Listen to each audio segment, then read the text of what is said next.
جمال الوجود بذكر الإله وتصفو الحياة بنور هدى. السلام علیکم ورحمۃ اللہ وبرکاتہ. نحمده ونصلي على رسوله الكريم اما بعد فاعوذ باللہ من الشیطان الرجیم. بسم اللہ الرحمن الرحیم.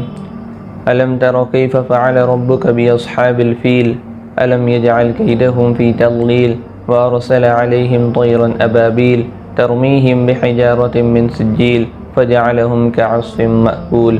صدق اللہ العلی العظیم. عزیز ساتھیوں، آج میں واقعہ فیل یعنی ہاتھی والا واقعہ لے کر آپ حضرات کے سامنے حاضر ہوا ہوں. جیسا کہ بتا چکے ہیں کہ اللہ کے رسول صلی اللہ علیہ وسلم کی ولادت سے تقریباً 2 مہینے پہلے 55 دن پہلے یہ ہاتھی کا واقعہ پیش آیا، اور کسی نے لکھا ہے کہ 1 سال پہلے یہ ہاتھی والا واقعہ پیش آیا ہے، اور یہ بہت مشہور واقعہ ہے. اس میں حضرت عبدالمطلب جو آپ صلی اللہ علیہ وسلم کے دادا جان ہیں، ان کی بزرگی کا بھی پتہ چلتا ہے اور اللہ کی قدرت کا بھی اظہار ہوتا ہے. اسی لیے اس واقعے کو اکثر کتابوں میں ذکر کیا گیا، اور صرف کتابوں میں نہیں بلکہ اللہ رب العالمین نے قرآن پاک میں اس کے نام سے ایک سورت اتار دی اور اس واقعے کا ذکر اس میں کیا گیا. تو اس واقعے کی شروعات اس طریقے سے ہوئی کہ یمن کا ایک بادشاہ تھا جس کا نام ابرہہ تھا، اور وہ عیسائی تھا. اس نے دیکھا کہ مکے والے لوگ اور بہت سے لوگ مکہ میں آتے ہیں اور کعبۃ اللہ کا طواف کرتے ہیں اور حج کرتے ہیں اور اس کی عزت کرتے ہیں، اکرام کرتے ہیں. تو اس کو یہ بات گوارا نہ ہوئی، تو اس نے سوچا کہ کعبۃ اللہ کا کوئی متبادل بنا دیا جائے جس کی وجہ سے لوگ کعبۃ اللہ کو چھوڑ کر کے اس جگہ کا طواف کرنے لگ جائیں.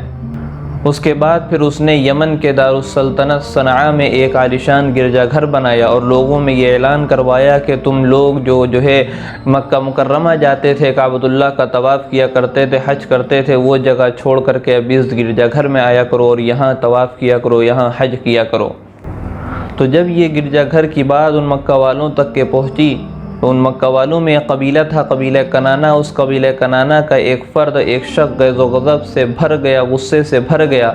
تو اس نے اس گرجا گھر کا سفر کیا اور اس گرجا گھر میں جا کر کے اس نے اپنی حاجت پوری کی اور وہاں غلاظت اور گندگی کر دی. جب یہ گندگی کی بات یمن کے بادشاہ ابرہہ تک پہنچی تو وہ طیش میں آ کر کے غصے سے باہر ہو گیا، اور اس نے ہاتھی کا ایک قافلہ لیا، ہاتھیوں کا ایک قافلہ لیا، اور اس نے ارادہ کر لیا کہ کعبۃ اللہ جا کر کے کعبۃ اللہ کو ڈھا دیں گے اور اس کی اینٹ سے اینٹ بجا دیں گے، نعوذ باللہ.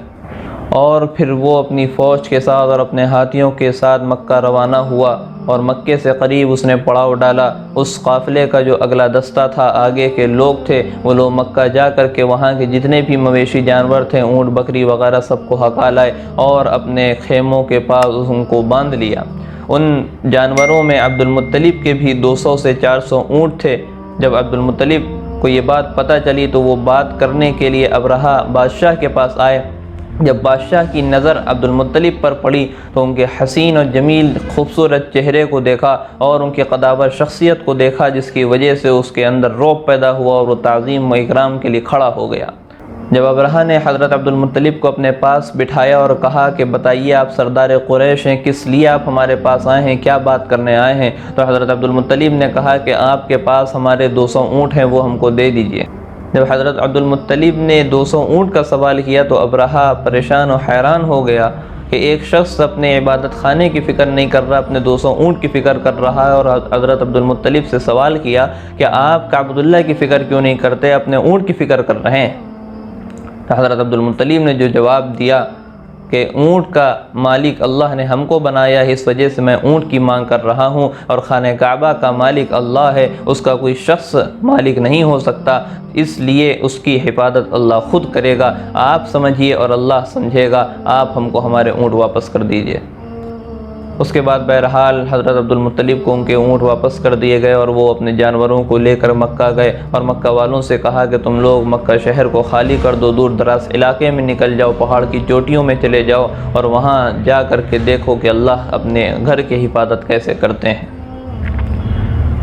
اور اس کے بعد پھر اپنے خاندان کے کچھ لوگوں کو لے کر کے مسجد حرام میں گئے اور خانہ کعبہ کا جو دروازہ پکڑ کر کے اللہ سے دعا کی،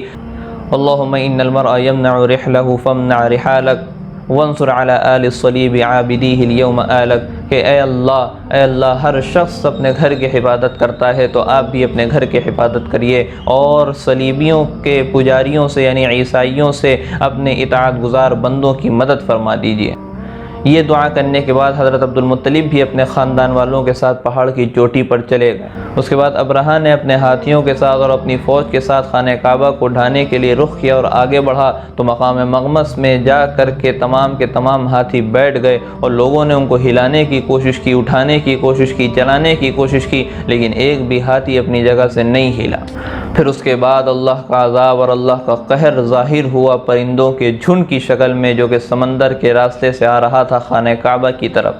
پھر ان لوگوں نے ہاتھی والوں کے اوپر پتھر برسانا شروع کیے، اپنے چونچ سے پتھر چھوڑنا شروع کیے، اپنے پنجوں سے پتھر چھوڑنا شروع کیے، تو اتنا خطرناک وار تھا اس کا کہ بتاتے ہیں کہ اگر کوئی ہاتھی سوار کے اوپر پتھر پڑتا اور اس کی کھوپڑی میں پتھر لگتا تو وہ اس کے پورے جسم کو چھیدتا ہوا ہاتھی کے نیچے سے نکل جاتا تھا۔ بالآخر دھیرے دھیرے کر کے تمام کی تمام فوج مر گئی اور بری موت مری، اور ابرہہ کا نام و نشان مٹ گیا۔ اسی کے تعلق سے اللہ کے رسول صلی اللہ علیہ وسلم پر نازل ہونے والا قرآن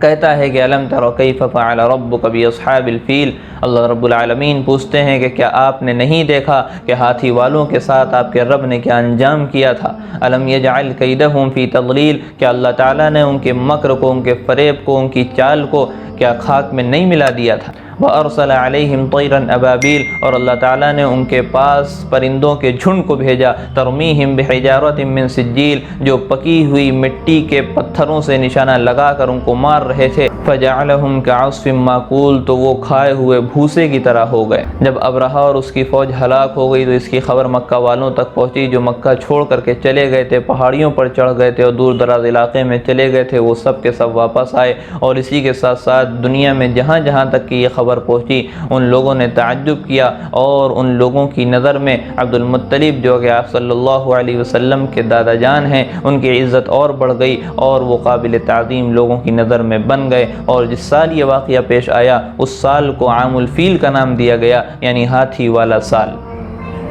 اللہ تعالیٰ سے دعا ہے کہ اللہ تعالیٰ ہم سب کو نبی کی سیرت پڑھنے کی، سمجھنے کی اور اس کو اپنی زندگی میں داخل کرنے کی توفیق عطا فرمائے، آمین۔ وآخر دعوانا ان الحمدللہ رب العالمین۔ ویڈیو اگر اچھی لگی ہو تو لائک کریں، شیئر کریں اور چینل کو سبسکرائب کرنا نہ بھولیں، اور ساتھ ہی ساتھ بیل آئیکن کو پریس کریں تاکہ نئی ویڈیو کی نوٹیفیکیشن آپ کو ملتی رہے۔